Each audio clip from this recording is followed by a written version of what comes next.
Bu qatimliq videoda biz Word'ni yozgan mazmunlarni qanday qilib avtomatik saqlash to'g'risida o'rganamiz. Biz Word'da bir nima yozayotgan chaqda ensiraydigan ish yoki bir qabahat nima deganda saqlab olmaslik. Noma'lum sabablar tufaylidan o'chirilib ketadi yoki sistema qayta qo'zg'alib ketadi, yozgan narsamiz hammasi bekor bo'lib ketadi. Men shaxsan nurg'un qitim beshimdan kechirgan burun. Shunga uning oldini olish uchun Word'da shu belgilik vaqt belgilab qo'yib, shu vaqt to'shqan bir qitim avtomatik saqlanadi. Masalan, 1 minutda bir saqlaydigan yoki har 5 minutda avtomatik saqlanadigan. Buni auto save deydi. Hamda biz toolbar masalan, birinchi toolbarda quick access toolbar var. Özümüzdeki quick access toolbarda auto save, turn on auto save, turn off ba. Bunu kirgizganlik uchun miyada auto save ba. Hamda buni qanday? Buni toggle deydi. Masalan, bassaq men bu hujjatning hozir qarasanglar, nomi documentary. Uning ismini belgiladim. Men documentary bo'lsin deblam. Save'ni besib qo'ysam, o'zi avtomatik saqlanadi. Ash o'ringa men belgilab qo'ygan o'ringa.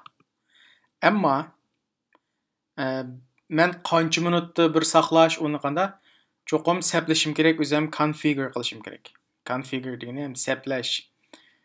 O'zim o'zgartirishim kerak. Uni qanday o'zgartiramiz desak, bu men ishlatgan Mac Word'da. Buni qanday qilamiz desanglar, Word'ni besib, preferences'ni besib, mana save. Save'ni bassaq, shu saqlash to'g'risidagi hamma o'rinlashtirishni tanlay olamiz. Buningda biz eng ko'p ishlatadigan, diqqat qiladigan nuqta qanday? Miyada save every minutes deydi. Har minutda birdan saqlash degan. Masalan, meningda har 5 minutda birdan saqlash deb qo'ygan. Agar sizlar 5 minut uningga answer saqlash qilib amalda tez saqlasin desak, 1 minut qo'shsak bo'ladi. Har 1 minut bir qitim yozganingizni o'zi avtomatik saqlab qo'yadi.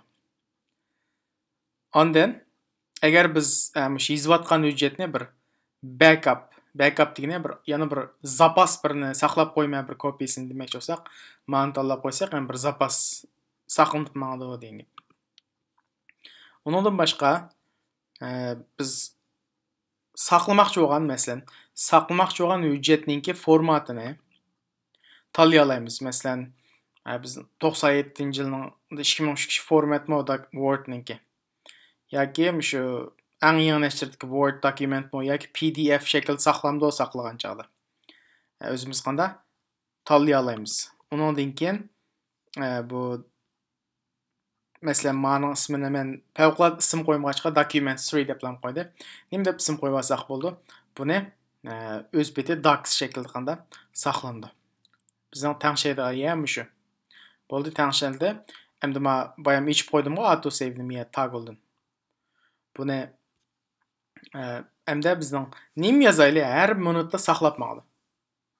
Sistema o'chib ketgan taqdirda biz avtomatik o'zimiz saqlab qo'yg'achqa yozgan mazmunlar yo'qolib ketmaydi.